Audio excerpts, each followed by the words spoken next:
ఆంధ్రప్రదేశ్లో ఈరోజు జరిగింది రాజకీయ విమర్శ కాదు, ప్రజాస్వామ్యంపై దాడి. నేతల మధ్య మాటల యుద్ధం సహజమే, కానీ బూతులు మాట్లాడటం ఎంతవరకు సమంజసం?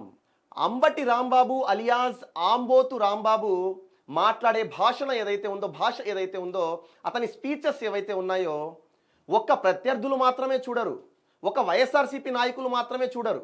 అందులో మహిళలు ఉంటారు, యువత ఉంటారు, చిన్న పిల్లలు ఉంటారు, అందరూ చూస్తారు. కానీ ఈరోజు ఆంబోతు రాంబాబు మాట్లాడిన భాష ఏదైతే ఉందో ఎంతో సిగ్గుచేటు. అతను అలా మాట్లాడడం వల్ల మన గౌరవ ముఖ్యమంత్రి వర్యులు నారా చంద్రబాబు నాయుడు గారిని అతను చిన్నవాడిని చేశాను అనుకుంటున్నాడేమో. బహుశా అది జరగలేదు.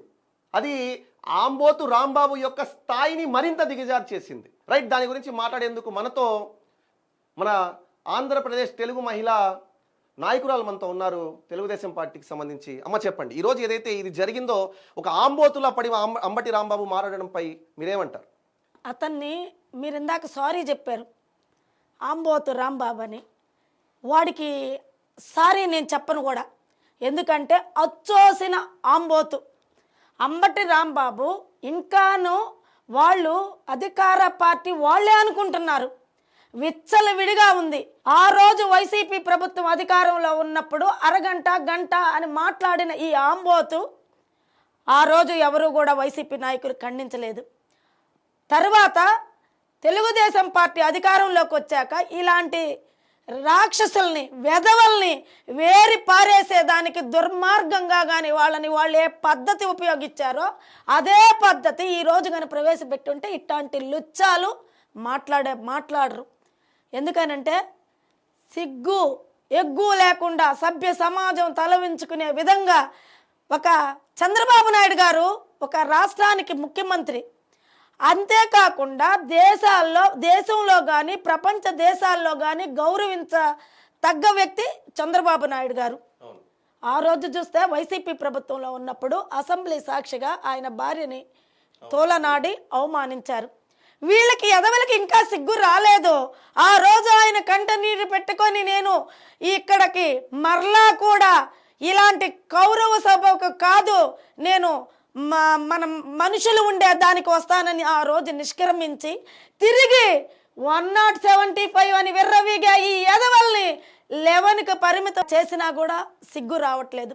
ఈరోజు సభ్య సమాజం తలవంచుకునే విధంగా వాడు తల్లి కానీ చెల్లి కానీ ఏ ఆడపడుచు కానీ విన్నా కానీ ఆ భాషకి వాడు మేము కూడా తిరిగి అదే భాష లం కొడక అని మాట్లాడచ్చు, ఇంకా ఇంకా ఇంకా అసహ్యమైన భాష మాట్లాడచ్చు. కానీ మాకు మా మనసు అంగీకరించట్లేదు, కానీ బాధతో రగిలిపోతుంది. ఇలాంటి వెధవలు మాట్లాడుతూ ఉన్నప్పుడు ఈ మధ్య అంతా చించుకునే ఈ రోజా ఏమైంది? ప్రతి ఒక్కళ్ళు వచ్చి అడ్డంగా బజార్లకెక్కే నెల్లూరు కాడి నుంచి ప్రతి ఒక్క గల్లీ కాడి నుంచి ఆంధ్రప్రదేశ్ రాష్ట్రంలో ఉండే వాళ్ళంతా ఏమయ్యారు? మీరు రాజకీయాల్లో ఉన్నారా లేకుండా పందులు పొరలాడే బురదలో ఉన్నారా అని నేను అడుగుతున్నాను. రాజకీయంలో ఉంటే విమర్శ ప్రతి విమర్శ రాజకీయంగా ఉండాలి, అంతేగాని వ్యక్తిగత విమర్శ ఎక్కడో కానీ నీచంగా కనీసం చదువు రాని ఎట్లా బతికే వాళ్ళు కూడా మాట్లాడిన భాష ఇలాంటి వాళ్ళు మాట్లాడుతున్నారంటే ఖచ్చితంగా ప్రతి ఒక్కళ్ళం కూడా ఖండించాల్సిన విధానం ఇది.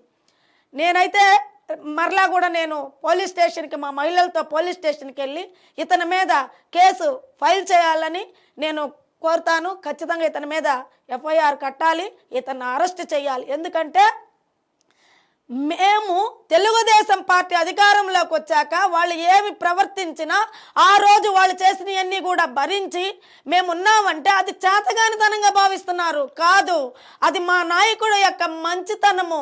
మేము ప్రజలకి మంచి చేయాలని వచ్చాము, ప్రజలను అభివృద్ధి బాటలో నడిపించాలని వచ్చాము. కాబట్టి దాని మీదే దృష్టి పెట్టి అప్పుల రాష్ట్రాన్ని మాకు చేతకిచ్చి అడుక్కు తినే విధంగా చేసిన ఈ జగన్మోహన్ రెడ్డి నుంచి ప్రజలను కాపాడేదానికి వచ్చాము.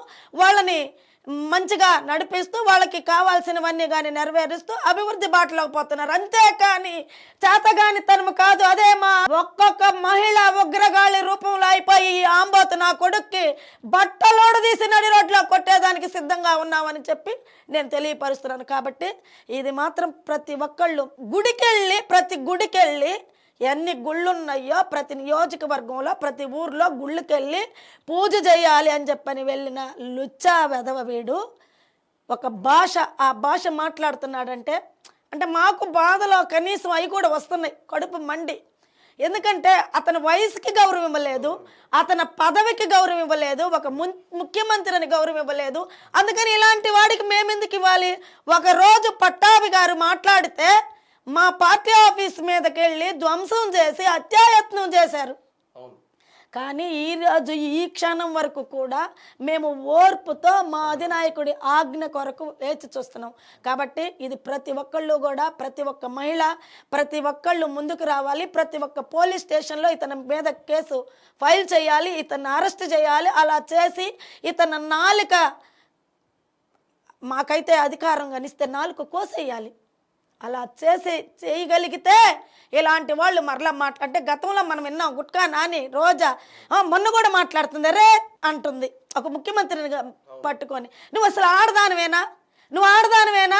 మహిళలకి ఏమి నేర్పాలనుకుంటున్నావు అంటే ఒక ఎమ్మెల్యే, మాజీ ఎమ్మెల్యేగా ఉండి ఈ రోజుకి కూడా ఆ రోజు పదవిలో ఉన్నప్పుడు, మంత్రిగా ఉన్నప్పుడు ఇదే భాష వాడింది ఆ మనిషి. మరలా ఇప్పుడు అదే మాట్లాడుతుంది. ఆ వైసీపీ పార్టీలో ఆడది లేదు, మగోడు లేడు, ఎమ్మెల్యేలు లేరు, మంత్రులు లేరు, ఒకటే భాష. ఆఖరికి జగన్మోహన్ రెడ్డి కాడి నుంచి కింద దాకా అదే భాష. అదే ఇక్కడ చూస్తే కాకాని గోవర్ధన్ రెడ్డి, ఏరా మిమ్మల్ని మేము రే అనలేమా?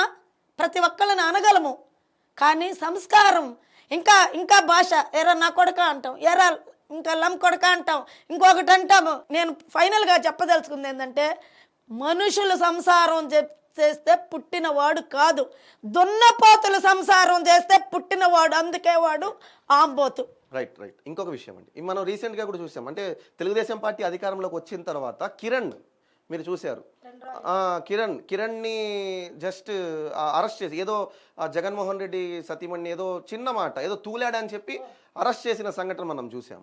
మరి తెలుగుదేశం పార్టీ ఇంత పకడ్బందీగా, ఇంత ఎవరైనా సరే తమ పార్టీ వాడైనా సరే మాట్లాడిన వ్యక్తి వాళ్ళని అరెస్ట్ చేయిస్తుంటే, మరి వీళ్ళకు మాత్రం వీళ్ళ ప్రభుత్వంలో చేయలేదు, పక్కన పెట్టండి.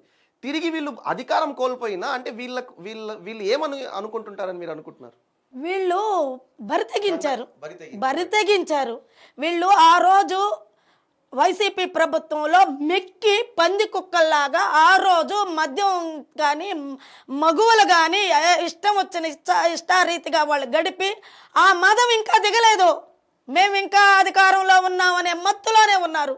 ఆ మత్తు మదం దిగాలంటే మా నాయకుడు ఆదేశించాలి. మేమేమో కష్టాలు పడ్డాం. ఇవన్నీ ఒక ఎగ్జాంపుల్, నేనే మహిళని, నన్ను పోలీస్ స్టేషన్ ముందు కొట్టించారు, 16 కేసులు పెట్టించారు. కానీ ఈరోజు మేము కాముగా ఉంటున్నాము. మా నాయకులు చెప్పిన మాటలో, అక్కడ చంద్రబాబు నాయుడు గారు అయితే ఇక్కడ నెల్లూరులో పొంగూరు నారాయణ గారు, మనకు గొడవలు వద్దు, గొడవలుంటే వచ్చే కంపెనీలు రావు, వచ్చే రాయితీలు రావు, ప్రజలు సుఖశాంతులతో మనశ్శాంతిగా ఉండలేరు, అభివృద్ధి చేసుకుంటూ పోదాం, ప్రజలకు మంచి చేద్దామనే వినాదంతో ఉన్నారు. ఆ విధానంలో మేము అడుగులు వేస్తున్నాము. కానీ వాళ్ళకి ఆ కైపు దిగలేదు. ఆ కైపు దిగాలంటే వాళ్ళకి కరెక్ట్గా జరగాల్సింది జరిగినప్పుడే ఆ కైపు దిగుద్ది. మొన్న కూడా సంక్రాంతికి కూడా వేస్తున్నాడు. ఆయన హీరో కూడా నెగ్గలేడు. ఆయన వేసేటట్టు ఆయన 60 అనుకోడు, 20 అనుకుంటాడు. వాళ్ళకి మామూలు. రోజా కానీ వాళ్ళందరూ కూడా మామూలు అనమాట. వాళ్ళు చెయ్యొచ్చు, అత్త చేస్తే తప్పు లేదంట, కోడలు చేస్తే తప్పంట. వాళ్ళైతే ఇష్టాన్ని రీతిగా చూడండి, ఎక్కడైనా వాళ్ళే హానీ ట్రాప్ చేస్తారు. జనసేన కానీ తెలుగుదేశం కానీ ఎవరినైనా కూడా వాళ్ళే ట్రాప్ చేస్తారు. కానీ వాళ్ళే దానికి, నిన్న ఆమె చెప్తుంది జనసేన మదసేన అని అంటుంది. మరి వీళ్ళే సేన. మరి వీడేమన్నాడు? అవంతి ఏమైంది? గోరంట్ల మాధవ్ నూడ్గా ఎలా చూపించారు? అసలు మాకు సిగ్గుతో ఇదైపోయింది. మరి వాళ్ళ విధానం యథారాజు తదా ప్రజ అనమాట. ఆ రోజు చేసింది ఈ రోజు ఆయన మళ్ళీ సిగ్గు ఎగ్గు లేకుండా పాదయాత్ర చేస్తాడంట. అందుకే వాళ్ళ సిస్టర్ షర్మిల గారు కరెక్ట్ సమాధానం చెప్పారు.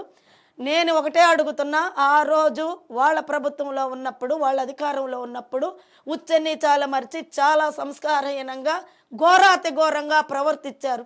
ఇప్పటికి కూడా వాళ్ళ భయభ్రాంతులకు గురి చేసి మమ్మల్ని రెచ్చగొట్టి మళ్ళా మమ్మల్ని ఇబ్బంది పెట్టేదానికి వాళ్ళ ప్రయత్నాలు. వాళ్ళు అనుకుంటున్నారు మేము అధికారంలోకి తిరిగి వస్తాము, వస్తాము, రఫా రఫా అని. నువ్వు రఫా కాదు, ఈసారి డెప్ప పగలు కొడతారు.